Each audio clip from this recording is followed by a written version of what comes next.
નમો વરિયંતાણમ, નમો સિદ્ધાણમ, નમો આયર્યાણમ, નમો વજ્જાયણમ, નમો લોહે સૌ સાવણમ, એસો પંચનમુકારો સૌ પાવપણાસણો, મંગલાણમ ચ સૌવેશી પરમમ વૈ મંગલમ. મંગલમ ભગવાન વીરો, મંગલમ ગૌતમ પ્રભુ, મંગલમ સ્થૂલભદ્રાદ્યા, જૈન ધર્મોસ્તુ મંગલમ. પ્રવચનનો વિષય છે નવી સવાર, નવો વિચાર. આજથી લગભગ 1100 વર્ષ પૂર્વે બનેલો અને આશરે 300 જેટલા નીતિસૂત્રોથી સુશોભિત નીતિ વાક્યામૃત નામનો આ ગ્રંથ. જાણે કે એમ લાગે છે કે આકાશમાંથી વરસતો વરસાદ તો ખાલી 4 મહિનાની સિઝનમાં 2 જ મહિના કે 1.5 મહિના વરસતો હોય છે. કદાચ આગળ પાછળ પણ વરસે, ઓછો વધતો પણ વરસે.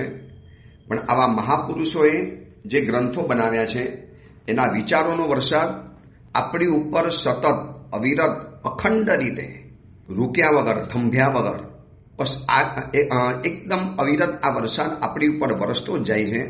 અને આ વિચારોનું સ્નાન આપણને એટલા બધા નિર્મલ બનાવે, એટલું બધું પવિત્ર બનાવે, એવી એક સાચી દિશાની અંદરમાં આપણને પ્રયાણ કરાવી દે અને એવી જિંદગી જીવવાનું એક મજબૂત બલ પ્રાપ્ત થઈ જાય. બસ આ જ તાકાત છે આવા વિચારોના વરસાદની. અને આપણું ધન્ય ભાગ્ય છે કે આવા મહાપુરુષો આવા ચિંતનના ગ્રંથો મૂકીને ગયા. 300 જેટલા નીતિ વાક્ય, એક એક વાક્યની અંદરમાં એમ લાગે કે જાણે કે બ્રહ્માંડનો સાર ભરેલો છે. સેંકડો ગ્રંથોને વાંચ્યા પછી એક અનુભવનો નિચોડ પ્રાપ્ત થયો હોય તો જ કદાચ આવા ગ્રંથ બની શકે.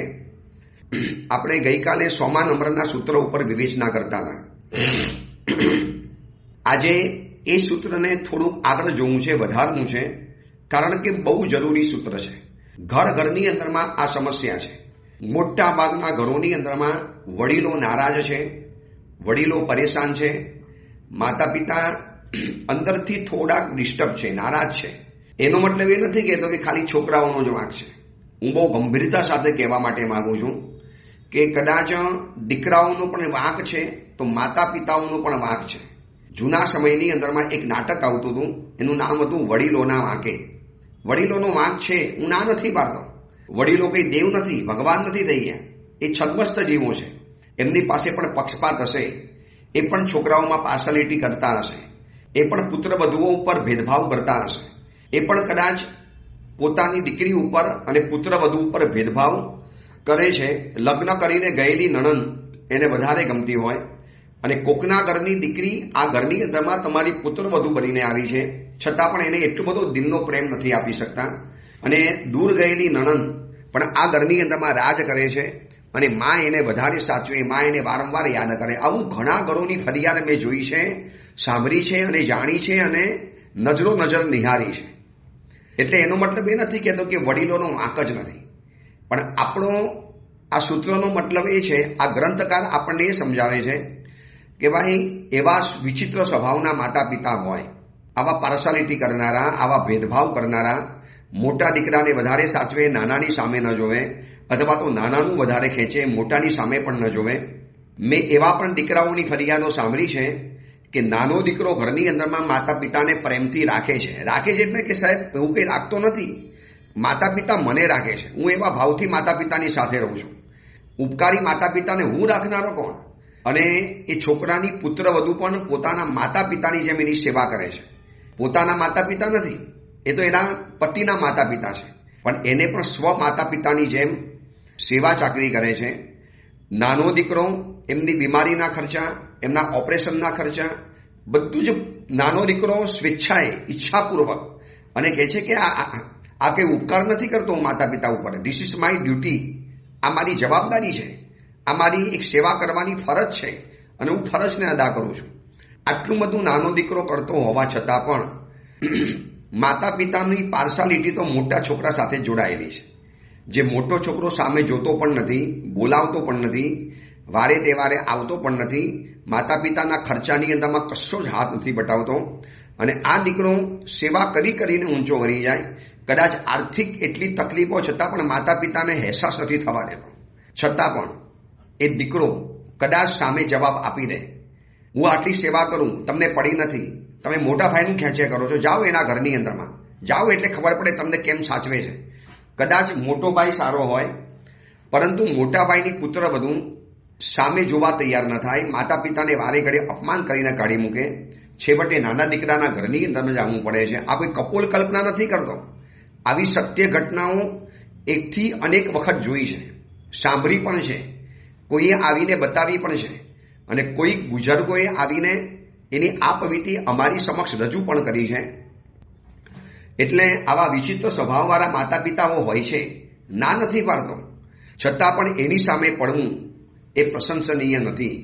આ સૂત્રની અંદરમાં લખ્યું છે, શત્રુણામ અભિમુખ પુરુષ શ્લાઘ્ય. જેવા આપણે ગઈકાલેનો અર્થ કર્યો ને, શત્રુઓની સામે સામી છાતીએ લડનારો, શત્રુઓને હંફાવનારો, શત્રુઓના દાંત ખાટા કરી નાખનારો, શત્રુઓને જમીન દોસ્ત કરી દેનારો, શત્રુઓને હરાવી અને એને સેવક બનાવી દેનારો, બંદીવાન બનાવી દેનારો પુરુષ પ્રશંસનીય જરૂર છે, એનું પરાક્રમ પ્રશંસનીય છે. પરંતુ આ તાકાત જો પોતાના માતા પિતાની સામે વાપરે ને તો એ પ્રશંસનીય નથી.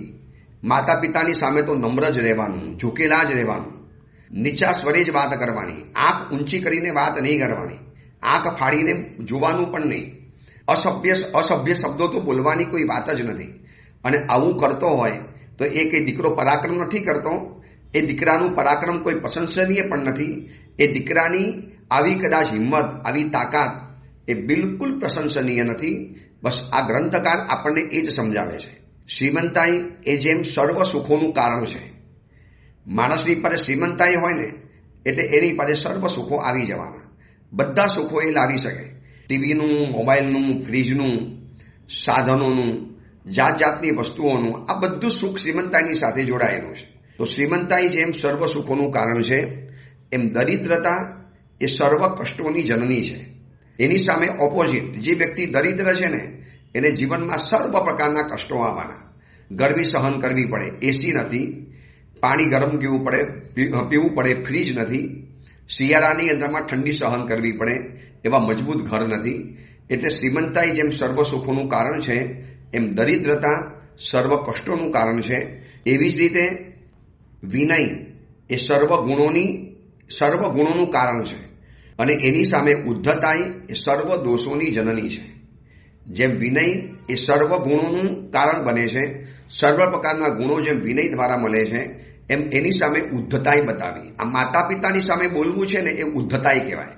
અને આજની ખબરની જનરેશનની અંદરમાં આ રોગ એક વિકૃતિ રૂપે લાગુ પડ્યો છે. મોબાઈલ જોવાની ના પાડો એટલે તરત જ એનો પિત્તો જવાનો, તમે એને ગેમ રમવાની ના પાડો એટલે તરત જ એનું માથું ફાટવાનું, તમે એને એની ઈચ્છા વિરુદ્ધ કોઈ પણ કાર્ય કરવા માટે માગો એટલે તરત જ એના વર્તનની અંદરમાં બહુ મોટો નોંધપાત્ર ફેરફાર થઈ જવાનો. પછી એ ઉદ્ધતાઈ, જેમ તેમ લવારા કરવા, માતા પિતાને ધક્કા મારવા. એવા જૈન પરિવારની મમ્મીઓની ફરિયાદ છે કે સાહેબ મોબાઈલ વાપરતા દીકરાને રોક્યો, વારંવાર કીધું તો ન માન્યો, મેં એનો મોબાઈલ એના હાથમાંથી ઝૂંટવી લીધો તો દીકરો મને ગળું પકડીને બારી પાસે લઈ ગયો. હવે જો વધારે કંઈક હેરાન કરીશ ને તો આ બારીમાંથી નીચે ફેંકી દઈશ, 7મા માળેથી નીચે ફેંકી દઈશ. મારા સાહેબ આ કહેનારો દીકરો છે અને મને હવે મારા ઘરની અંદરમાં રહેવાની બીક લાગે છે. આ ઉદ્ધતાઈ છે, આ દીકરાનું પરાક્રમ નથી. હા, તમે શત્રુની સામે આવી તાકાત બતાવી હોય ને તો દુનિયા તમારી પ્રશંસા કરશે, પણ માતા પિતાની સામે તાકાત બતાવવાની, આવી ઉદ્ધતાઈ બતાવી દેવાની. તમારી પાસે ડિગ્રી આવી ગઈ, પૈસો આવી ગયો, થોડીક હોશિયારી આવી ગઈ, થોડી સ્માર્ટનેસ આવી ગઈ, એને આવો રોફ મારવાનો. મેં તમને પહેલા ખુલાસો કર્યો કે તમારી દલીલ એવી હોય કે ગુરુદેવ પછી માતા પિતાનું શું?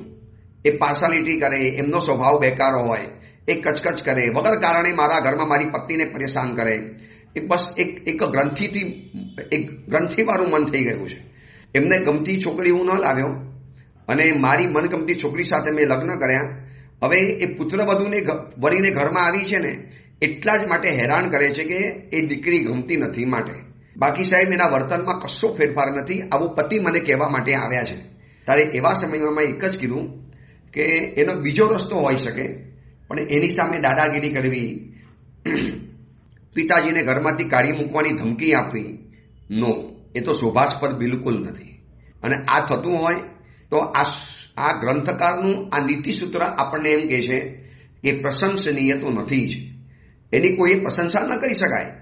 કેવા માતા પિતાને ચૂપ કરી દીધા, કેવું માતા પિતાને દરવાજો બતાવી દીધો, કેવા માતા પિતાને એને સીધા દોર કરી દીધા. નો, આવું બધું કશું જ ન કરી શકાય.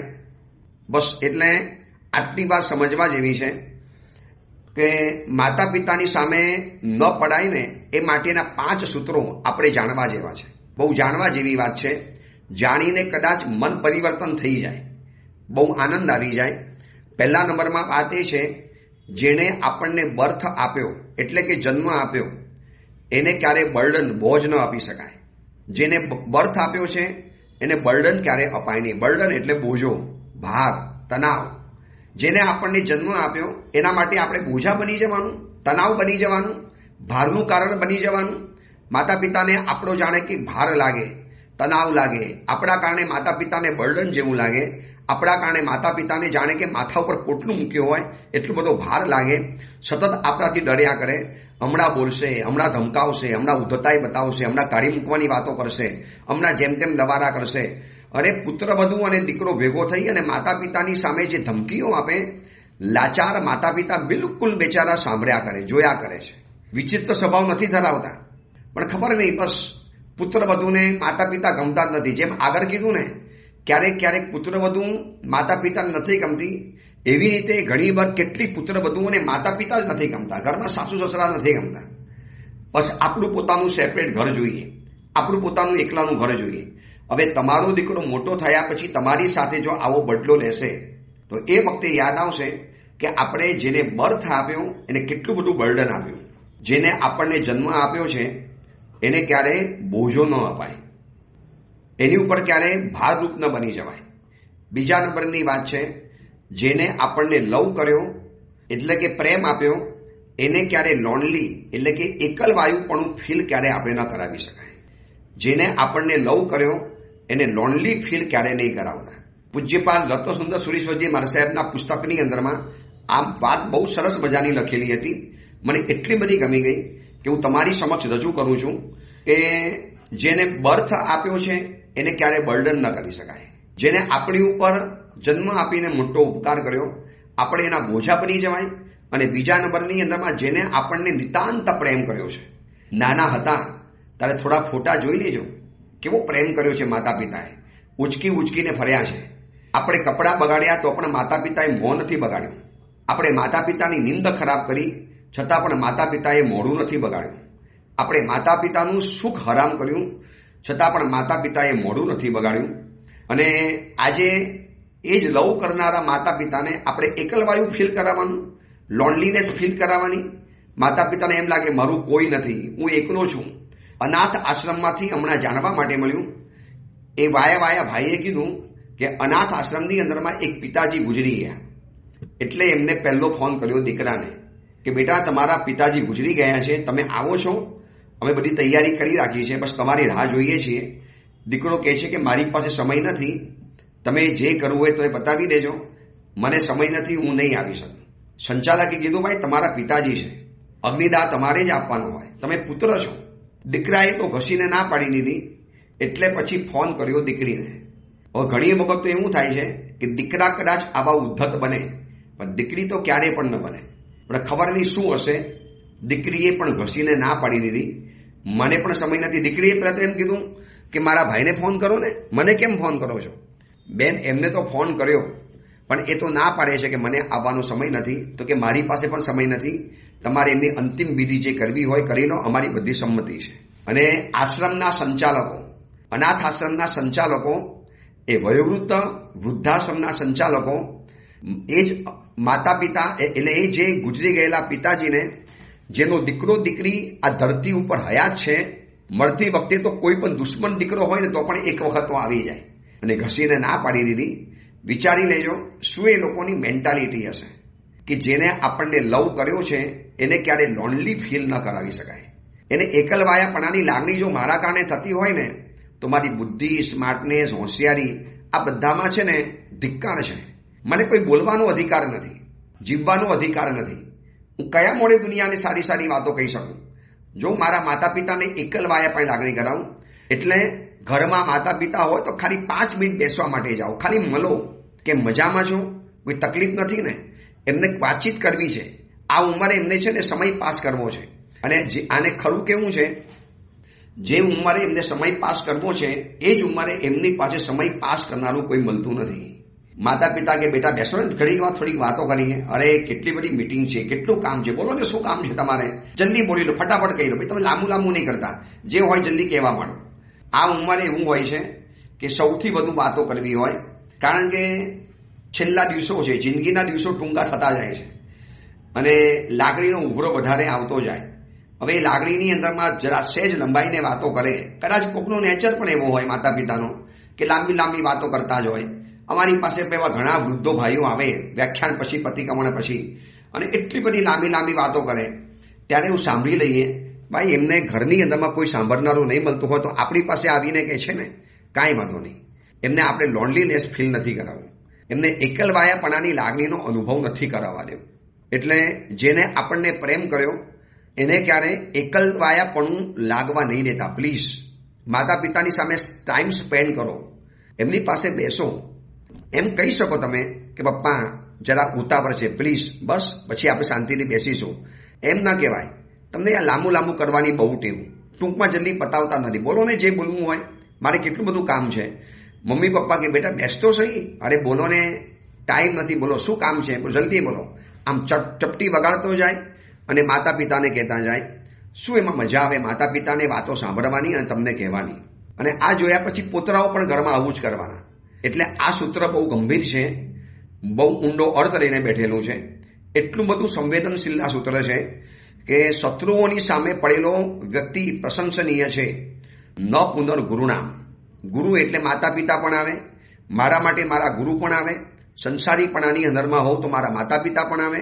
મારા ગુરુએ મને ભણી ગણાવીને તૈયાર કર્યો હોય, મને પ્રવચનકાર બનાવ્યો, મને તૈયાર કર્યો, મને આચાર્ય પદવી સુધી પહોંચાડ્યો, અને પછી મારા ગુરુ મને એમ કે જરા બેસીને આજે અડધો કલાક વાતોચીતો કરવી છે. હું એમ કહું, ભાઈ તમારે કશું કામ નથી, મારે કેટલા બધા કામ હોય, મારે કેટલું બધું કામ હોય.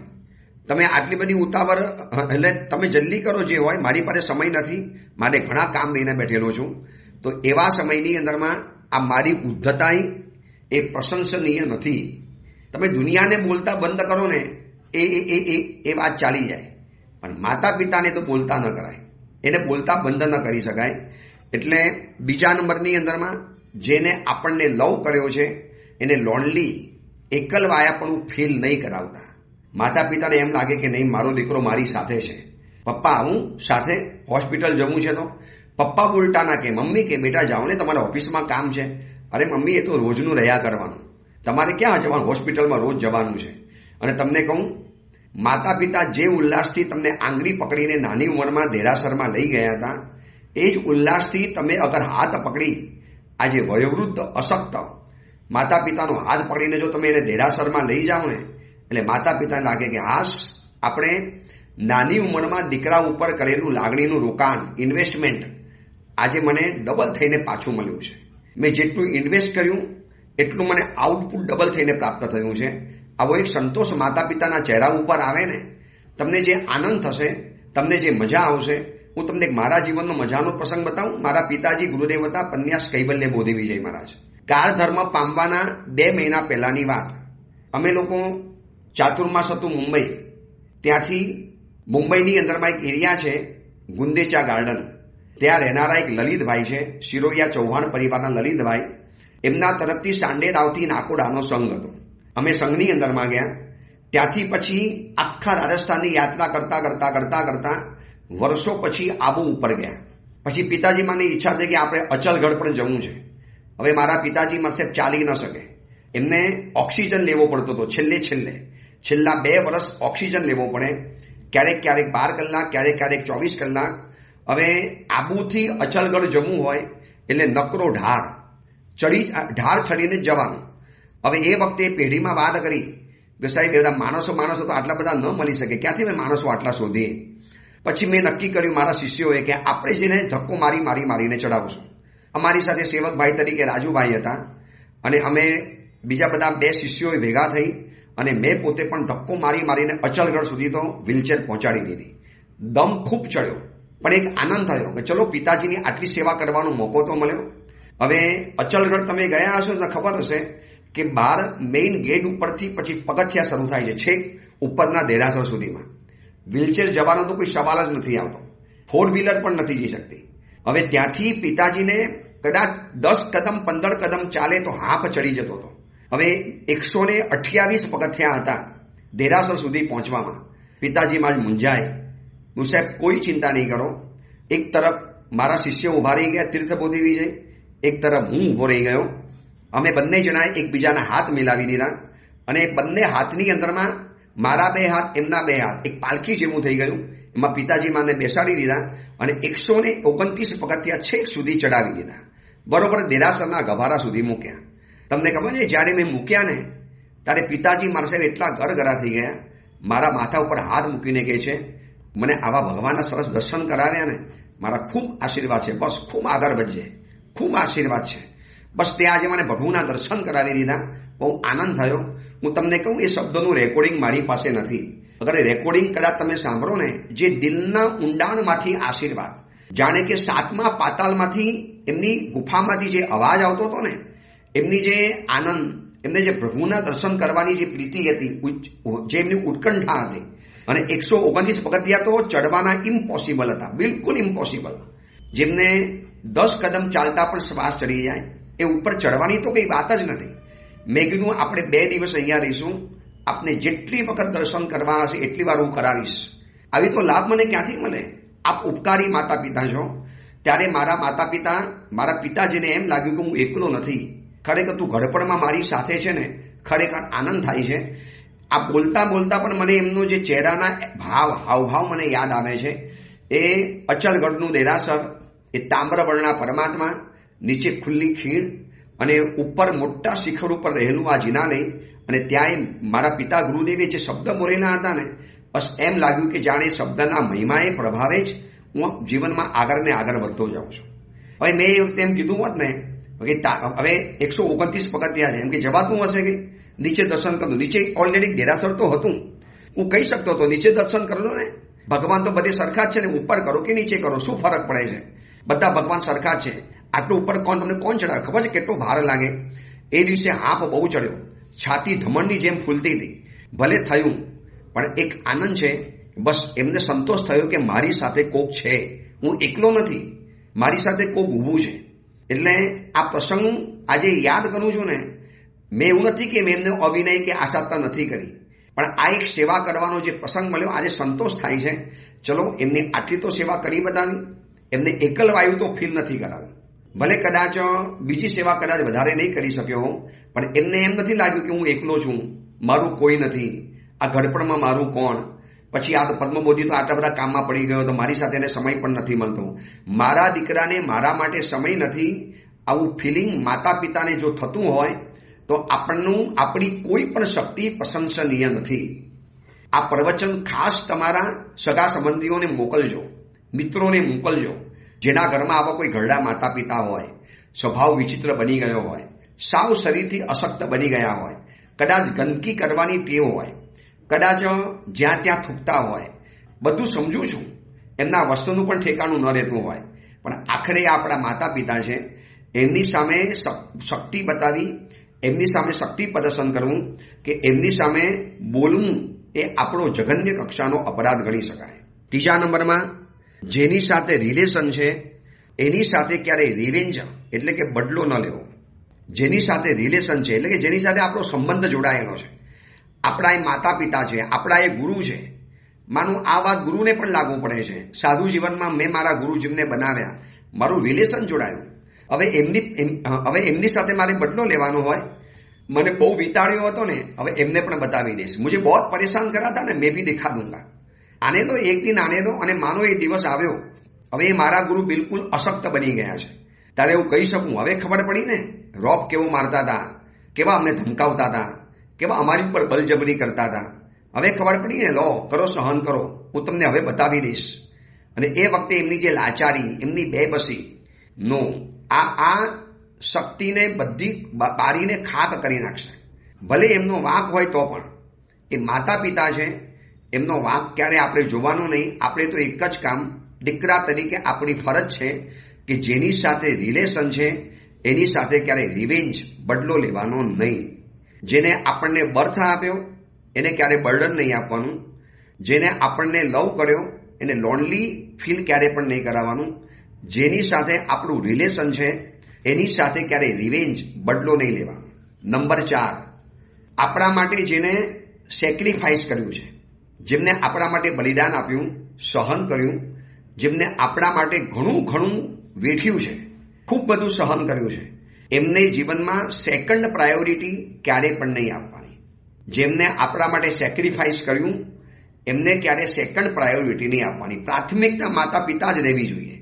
બીજા નંબરમાં માતા પિતા નહીં, પહેલા નંબરમાં માતા પિતા, બીજા નંબરમાં પત્ની, પુત્ર, પરિવાર, બીજા કાર્યો, અધર્સ કામકાજ, બીજું જે પણ જવાબદારી હોય એ બધું અધર. પહેલી મધર, બાકી બધું અધર. પહેલા મારા માતા પિતા, પહેલા મારા પેરેન્ટ્સ, બાકી બધું પછી કરવાનું છે. જેમને મારા માટે સેક્રિફાઈસ કર્યું છે, 9 મહિના મને પેટમાં રાખ્યો, મને સહન કર્યો, મારી લાતોને સહન કરી, મારું અંદરનું બધું તોફાન સહન કર્યું મારા માતા પિતાએ, અને પછી મારે એમના માટે સહન નહીં કરવાનું, મારે એમના માટે રિવેન્જ રાખવાનો, મારે એમની સાથે બદલો લેવાની વાત કરવાની શરમ આવી જોઈએ. જે દીકરાઓ આવું કરતા હોય એને આ પ્રવચન મોકલજો. કદાચ આંખ ખુલી જાય, કદાચ એનો બદલો અને સુધારો આવી જાય. ન આવે તો છોડી દેવાનું, પરંતુ એની કોઈ શક્તિ પ્રશંસનીય નથી. ભલે ને આખી દુનિયાનો બેતાજ બાદશાહ હોય, એની પાસે અદ્ભુત તાકાત હોય, કોઈ પણ પ્રકારની તાકાત, પણ એ પ્રશંસનીય નથી. આ ગ્રંથકાર ના પાડે છે.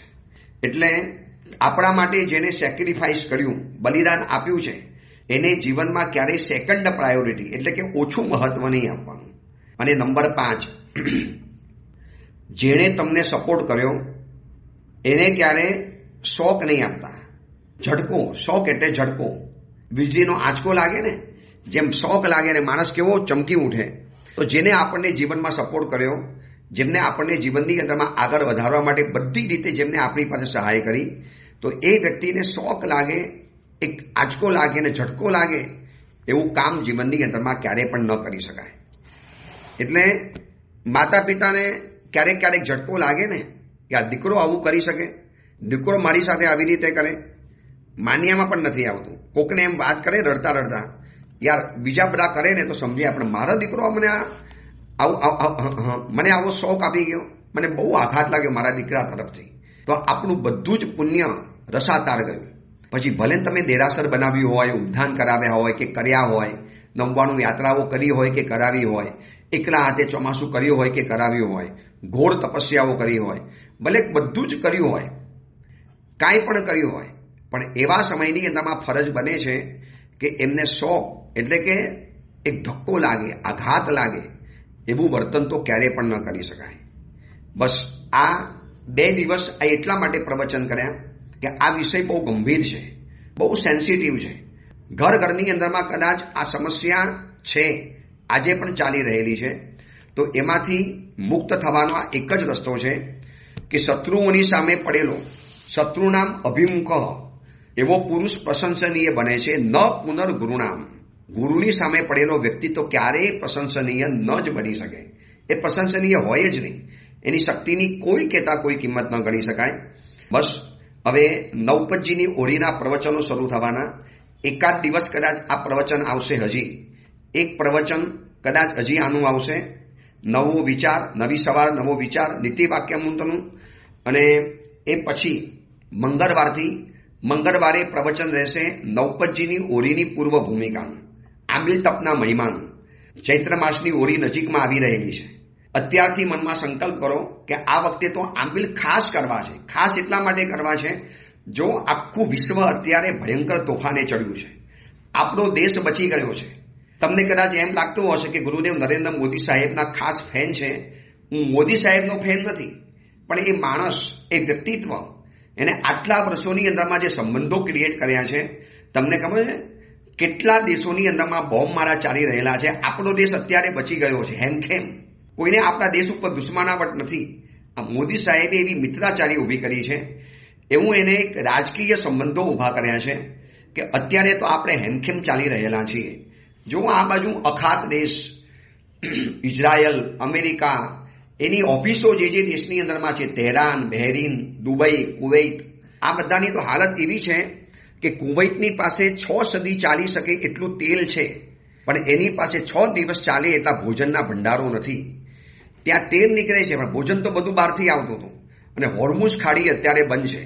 વિશ્વનો 80% વ્યવહાર, બિઝનેસ વ્યવહાર જે ખાડી ઉપરથી ચાલે છે, એ ખાડી આખી અત્યારે કબજામાં છે, ઈરાનના કબજામાં.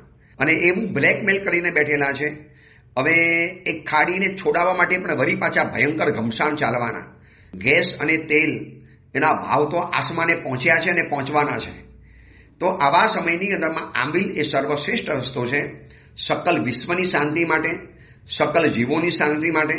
આખા વિશ્વને સદબુદ્ધિ મળે, આ વિશ્વના રાષ્ટ્ર પુરુષોને એક શાંતિ મળે, મૈત્રી ભાવના પેદા થાય અને આ દેશ દુનિયા ઉપરથી આ વિઘ્નોના વાદળો વિખરી જાય. એના માટે આ વખતે નવું આંબિલ કરવા જ છે વિશ્વ શાંતિ માટે. અને વિશ્વની શાંતિ એટલે આપણી શાંતિ. અમ ઘેર મંગલિક તુમ ઘેર મંગલિક, મંગલિક ચતુર્વિધ સંઘને હોજો. તો સકલ વિશ્વની શાંતિ, સકલ વિશ્વની શાંતિ, એમાં આપણી શાંતિ પણ ભેગી અંદરમાં આવી ગઈ. એના માટે નવું આંબિલ તો આ વખતે કરવા જ છે. અને આંબિલથી નવું પ્રકારનો વિજય પ્રાપ્ત થાય છે. જે અત્યારે આ દુનિયા પરાજયના ક્ષેત્રમાં છે એને વિજય પામવો બહુ જરૂરી છે. તો એ અંગેની વાતો મંગળવારના પ્રવચનની અંદરમાં આવશે. અને બુધવારથી ચૈત્ર સુદ સાતમ, બુધવારથી નવપતજી ભગવંતની ઓઢીની શુભ શરૂઆત થઈ જશે. એટલે આ વખતે આંબિલ કરવા જ છે અને કરજો જ. તમારું એક આંબિલ આ વિશ્વને બહુ બળ પૂરું પાડશે, વિશ્વની અંદરમાં શાંતિ ફેલાશે. એ અંગેની બીજી મહત્વની વાત આપણે આવતીકાલે કરીશું. એ જ મંગલ કામના, મંગલ ભાવના. જીનાગના વિરુદ્ધ કાંઈ પણ બોલાયું હોય તો મિચ્છામી દુક્કડમ.